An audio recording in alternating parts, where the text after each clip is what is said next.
আপনি ব্যাপারী আদার ব্যাপারী, আপনি বঙ্গবন্ধুকে নিয়ে সমালোচনা করেন। ধরে মিয়া, আপনারা হালায় কোন মাটিতে আসলে কি জানেন? কারণ আপনারা রাজাকারদের সাথে মন্ত্রী হয়েছেন, রাজাকারদেরকে পুনঃপ্রতিষ্ঠিত করেছেন, রাজাকারদের গাড়িতে আমাদের জাতীয় পতাকা উত্তোলন করে দিয়েছেন, আবার এবার রাজাকারদেরকে এমপি বানাইলেন, এখন রাজাকারদের সাথে ঘষাঘষি মাখামাখি ইত্যাদি করছেন। বেশ ভালো। প্রিয় দেশবাসী, আসসালামু আলাইকুম। আমি ইসমাইল খান আনসারি, মুক্তিযোদ্ধা, যুক্তরাষ্ট্র থেকে বলছি। আমি বিগত 40 বছর যাবৎ এই যুক্তরাষ্ট্রে বসবাস করছি। আমার একটা কথা, সেটা মেজর হাফিজ সাহেবকে নিয়ে। মেজর হাফিজ সাহেব, আপনি একজন মুক্তিযোদ্ধা। আপনাকে বলছি এই কারণে, আমিও বরিশালের ছেলে, কিন্তু একটা বাংলা কথা না কয়ে পারি না। সেটা হইল কি, যে দক্ষিণা ভাষায় বলে কাউয়ার গোস্ত কটা কাউয়ায় খাইতে পারে না। তো আমি বলি কি, ভূতের মুখে রাম নাম সাজে না। হাফিজ সাহেব, আপনি একজন মুক্তিযোদ্ধা, নিজেকে জিজ্ঞেস করেছেন আপনি মুক্তিযুদ্ধে গিয়েছিলেন কার ডাক শুনে? আপনি কিন্তু বঙ্গবন্ধুর ডাকে মুক্তিযুদ্ধে গিয়েছিলেন, না মরহুম রাষ্ট্রপতি জিয়াউর রহমান সাহেবের ডাকে মুক্তিযুদ্ধে গিয়েছিলেন? আপনি তো জিয়াউর রহমান সাহেবের সাথে ওতপ্রোতভাবে জড়িত ছিলেন, পারিবারিকভাবে, রাজনৈতিকভাবে, বিভিন্ন বিষয়ে। কিন্তু আপনি কখনো প্রেসিডেন্ট জিয়াউর রহমান সাহেবকে জিজ্ঞেস করেছিলেন, স্যার আপনি কি ঘোষণাপত্র পাঠ করেছিলেন, না স্বাধীনতা ঘোষণা দিয়েছিলেন, না পাঠ করেছিলেন? আপনি কি পাঠক না ঘোষক? আপনার মুখে আপনি ব্যাপারী আদার ব্যাপারী, আপনি বঙ্গবন্ধুকে নিয়ে সমালোচনা করেন। ধরে মিয়া, আপনারা হালায় কোন মাটিতে আসলে কি জানেন? কারণ আপনারা রাজাকারদের সাথে মন্ত্রী হয়েছেন, রাজাকারদেরকে পুনঃপ্রতিষ্ঠিত করেছেন, রাজাকারদের গাড়িতে আমাদের জাতীয় পতাকা উত্তোলন করে দিয়েছেন, আবার এবার রাজাকারদেরকে এমপি বানাইলেন, এখন রাজাকারদের সাথে ঘষাঘষি মাখামাখি ইত্যাদি করছেন। বেশ ভালো। কিন্তু প্রশ্নটা হইল, আপনার কি একবারও শরম করে না? গা চুলকায় না? গা গীত গীত করে না? ঘৃণা লাগে না? না ঘৃণা পিত্তা কিচ্ছু নাই? যেই সমস্ত রাজাকার আল বদর, আল শামস আপনার মা বোনকে ধরে নিয়ে পাকিস্তানি ক্যাম্পে দিয়ে আসছে, আপনার ভাই ব্রাদারের ঘর বাড়ি জ্বালায় দিছে, আপনি তাদের সাথে বসেন কিভাবে? আরে শহীদ রাষ্ট্রপতি জিয়াউর রহমান সাহেব তো এস্টাবলিশ করে গেছে, এটা আমরা জানি। আই হ্যাড এ চান্স, আমারও সুযোগ ছিল, সময় হয়েছিল শহীদ রাষ্ট্রপতি জিয়াউর রহমান সাহেবের সাথে কাজ করার, যথেষ্ট সুযোগ হয়েছিল, আমিও তার সাথে কাজ করেছি। সুতরাং মায়ের কাছে যদি মাসির গল্প করেন, মায়ের কাছে এক খালাবাড়ির কথা কন, ও মা খালায় তো মোরে সিতাই পিঠা কুয়া পিঠা সব বানাইয়ে খাওয়াইছে, ও তখন মা করে কি, মুচকি মুচকি হাসে। তো আপনার কথা শুনে হাসবো না কানবো? কারণ আপনারা তো অলরেডি রাজাকারের লিস্টে পড়ে গেছে, আপনি তো রাজাকারের খাতায় নাম লেখাইছেন, তাই না? আমি 9 নম্বরের সেক্টরের ছেলে, আমি যে মেজর জলিলের সাথে ছেলে, আমি এমপি সওগাতুল আলম সগিরের সাথে চলায়মান, তার সাথে চলেছি। আপনি কাকে কোথায় শিখান? আপনি ক্যাপ্টেন বেগকে জিজ্ঞেস করেন আমি আনসারি কে। আপনাদের ইতিহাস আমরা জানি। সুযোগ ছিল না, সুযোগ পেয়ে গেছেন বিএনপিতে যোগ দিয়ে, তাই তো এখন রাজাকারদের সাথে বসে আপনাদের সংসার করতে হচ্ছে। লজ্জা হয় না? আর একজন আছে না চিটাগাঙ্গে, ওই যে কি কর্নেল ওরি, বীর বিক্রম না বীর মর্দন, উনি তো জামাতকে শেষে মর্দন করলো, জামাতকে তেল মারে, মর্দন করে। সুতরাং আপনারা মুক্তিযুদ্ধের নামে কলঙ্কিত, আপনারা মুক্তিযোদ্ধাদেরকে কলঙ্কিত করেছেন, দলীয় স্বার্থ সিদ্ধির জন্য মুক্তিযোদ্ধাদেরকে ব্যবহার করেছেন। ধিক্কার জানাই আপনাদেরকে, আপনাদের মতো লোকদেরকে ধিক্কার জানাই, ঘৃণা করি, থু আপনাদের মন্ত্রিত্বে, আপনার পেশায়, আপনার নেশায় মিয়া। মরে যান শালা, মরে গেলেও আপনাদেরকে কবরের মাটি এরকম জাগায়া তুলবে যে পাপ তোরা করেছিস, তার জন্য তোদেরকে প্রায়শ্চিত্ত করতে হবে। জয় বাংলা। আমরা জয় বাংলার লোক, আমরা বঙ্গবন্ধুর সৈনিক। তোর মতন মুনাফেক নয় হাফিজ, তুই হতে পারিস মেজর আর জাহান্নাম। ফিনারে তোরা মরে গেলে বলবো ফিনারে জাহান্নামা খালেদিনা ফিয়া। জয় বাংলা, জয় বঙ্গবন্ধু।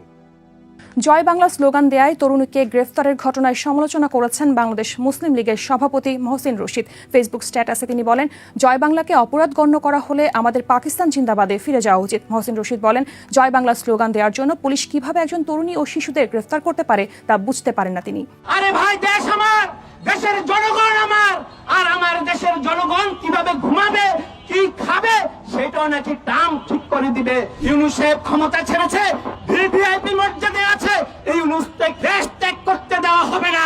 এটা করলে আপনার রাতের ঘুম হারাম হয়ে যাবে। এই দেশ এখন আর আপনার না, এই দেশ আমেরিকা। আমেরিকার কথা ছাড়া আপনি কোনো কিছু কিনতে পারবেন না, কারণ আমেরিকা এমন চুক্তির সাথে ইউনূস সাহেব আমাদেরকে জড়িয়েছে, আজ বাংলাদেশের নাগরিকের, বাংলাদেশের যে আপনার যে অধিকার, সে অধিকারটুকু নেই। প্রিয় ভাইয়েরা, আপনি আমেরিকা যে কাজ করেছে, আপনার দেশে কি পণ্য আপনি আমদানি করবেন, আপনি কোন দেশ থেকে আমদানি করলে আপনি কম দামে পাবেন, সেই সুযোগও নেই। আমেরিকা সেটা বাধ্য করে দিয়েছে, তার দেশ থেকে ওই পণ্য আনতে হবে, এবং তার পরিবহন ব্যবস্থা অতিরিক্ত দামেও তার দেশ থেকে ওই পরিবহনের মাধ্যমে ওই পণ্য আনতে হবে। আপনি জানেন, এই যে আমাদের ওষুধ শিল্প, বিভিন্ন কল কারখানা যাই লাগুক না কেন, এটা হলো অশুল্ক সুবিধা। অশুল্ক সুবিধা নেওয়ার জন্য আমেরিকার সাথে আমাদের চুক্তি হয়েছে, এই সুবিধাগুলো আমেরিকাকে দিতে হবে। এবং আপনারা শুনলে অবাক হবেন, আমাদের দেশের প্রতিষ্ঠানকে আমাদের দেশের সরকার যে ধরনের সুবিধা দেয়, আমেরিকাকে আমরা ওই ধরনের সুবিধা দিতে আমরা বাধ্য থাকিব। এই ধরনের চুক্তি করেছে। এবং আমার দেশের যেসব আমরা স্বয়ং সম্পূর্ণ, আমরা বিদেশ থেকে আনতে হয় না, আমাদের কৃষি, আমাদের বিভিন্ন যে পশু সম্পদ, এসবের খাদ্য জাতীয় জিনিস আমেরিকার কাছ থেকে আনতে আমাদেরকে বাধ্য করবে। আপনারা জানেন, যে পণ্য আমেরিকায় কোয়ালিফাইড না, ওদের সিনেটে যেটা বাতিল হয়, ওই পণ্য বাংলাদেশে আনতে আমরা বাধ্য হব। আমাদের যে বিএসটি আমরা বলি যে আমরা যে স্ট্যান্ডার্ড মান তৈরি করি, আমরা যে পরীক্ষা নিরীক্ষা করি, সেই পরীক্ষা নিরীক্ষা করার সুযোগ আমাদেরকে আমেরিকা দিবে না।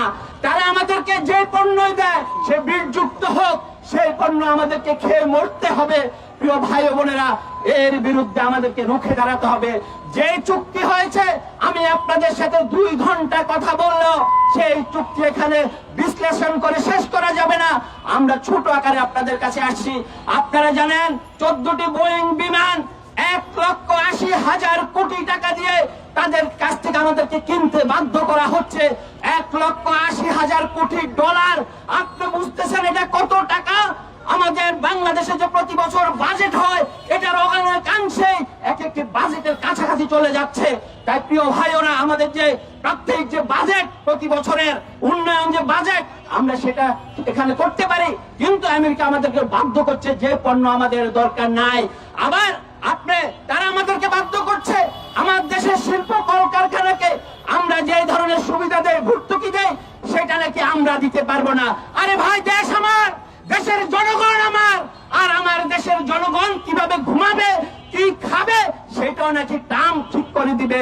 তাই প্রিয় ভাই বোনেরা, এই সাম্রাজ্যবাদী ট্রাম্পের যে তৎপরতা, সাথে ইউনূস সাহেব, যে ইউনূস বড় বড় কথা বলে ক্ষমতায় এসেছে, আমরা আন্দোলন করেছি, আন্দোলন করে গণতন্ত্র প্রতিষ্ঠার জন্য এই দেশে একটি সরকার গঠনের মাধ্যমে নির্বাচনী ব্যবস্থা কায়েমের ব্যবস্থা আমরা যেতে চেয়েছি। কিন্তু এই ইউনূস আজকে এদেশের জনগণের যে সাথে যে ধরনের বিশ্বাসঘাতকতা প্রতারণা করেছে, এর জবাব জনগণকে আদায় করে নিতে হবে।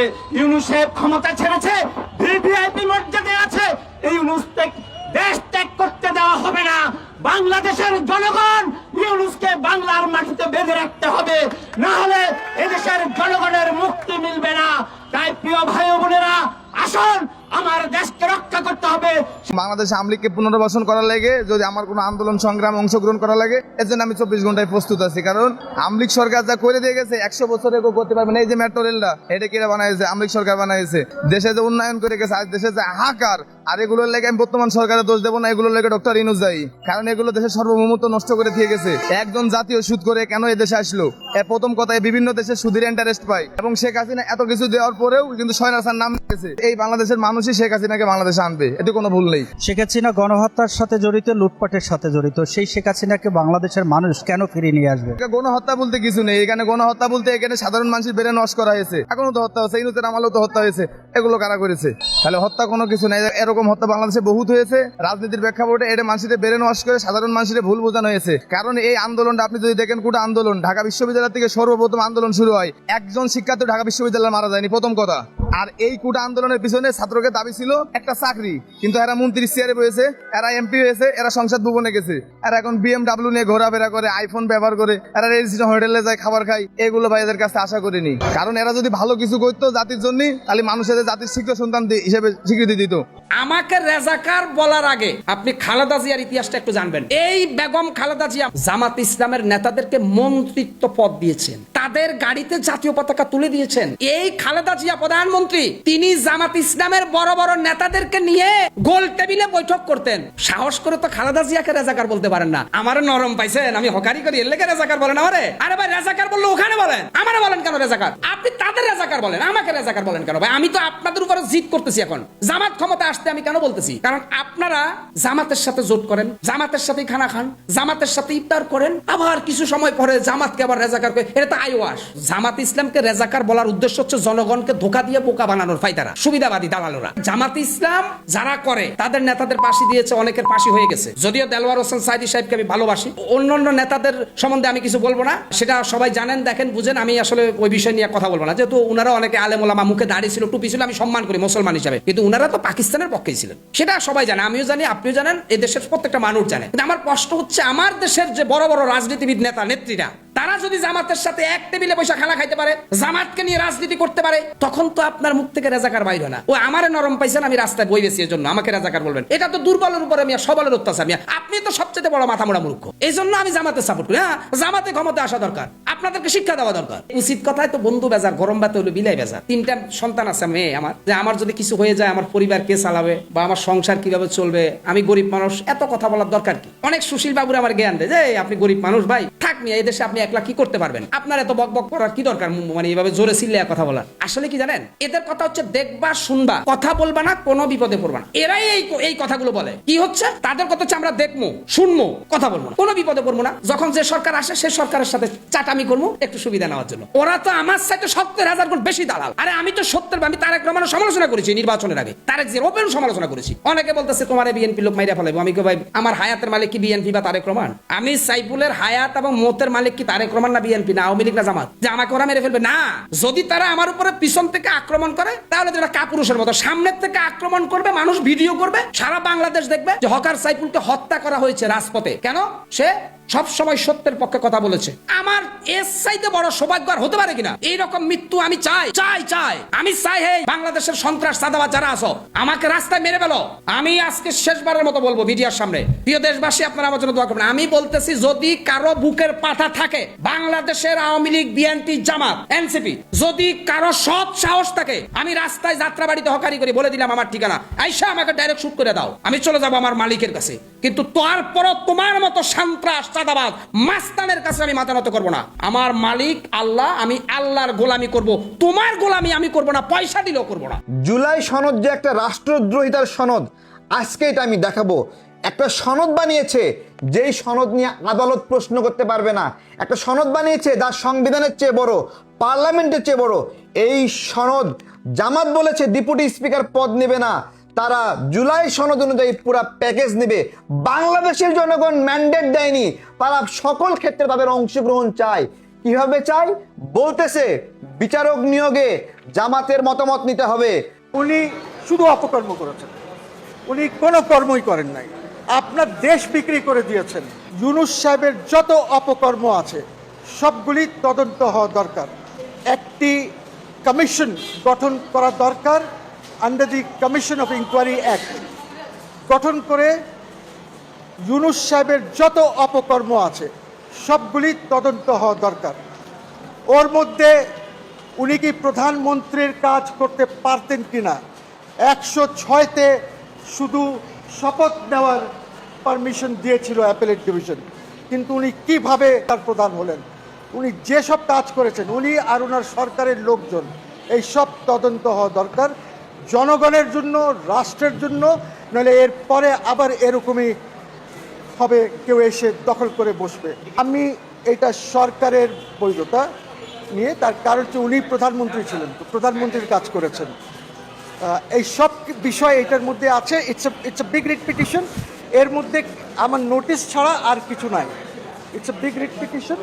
এগুলি পড়বে, কিন্তু যেটা পার্লামেন্ট করে দিয়েছে এইটাকে তো আর এখানে আসবে না, বিকজ পার্লামেন্ট তো মিট করেছে, তারা কিছু কিছু বৈধ করেছে, কিছু এমেন্ড করেছে, এইগুলি না। ওনার টোটাল যেটা আছে ওনার কার্য পুরাটা, উনি শুধু অপকর্ম করেছেন, উনি কোনো কর্মই করেন নাই। আপনার দেশ বিক্রি করে দিয়েছেন।